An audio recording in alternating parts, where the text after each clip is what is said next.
बिस्मिल्लाहिर्रहमानिर्रहीम। दरख्त और ऑर्गेनिक खेती की जानब से इम्तियाज़ हुसैन पंजोथा। ये 8 बाई 8 पे अमरूद लगा हुआ है और इसमें ये जंतर काश्त किया गया है। अभी जंतर के ऊपर रूटावेटर चलाया जा रहा है और फिर इसके शुमालन जनूबन बेड बनाए जाएंगे। इसको पिकनिक पे शिफ्ट किया जा रहा है। ये देखें, ये रूटावेटर।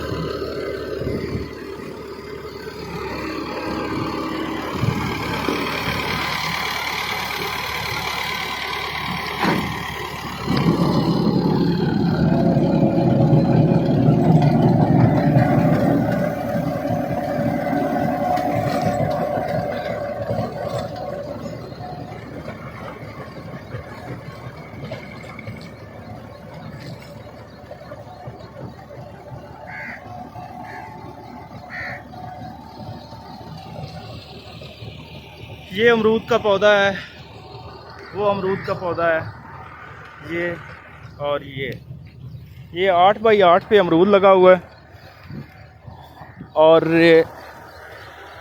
इसको पिकनिक पे शिफ्ट कर दिया जाएगा। जंतर लगाने से पहले इसका हार्ड पैन तोड़ा गया है, उसके बाद फिर लेवल किया गया, फिर अमरूद लगा दिए गए, साथ ही ये जंतर काश्त कर दिया गया।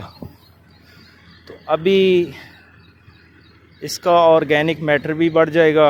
रेतली ज़मीन है तो माशाल्लाह देखें, ये तकरीबन 8 एकड़ जगह बनती है और वहाँ से बेड शुरू होंगे। इस तरह शुमालन जनूबन बेड जब बन जाएंगे। दरमियान में ये कुछ पौधे आम के लगे हुए हैं। बहुत शुक्रिया।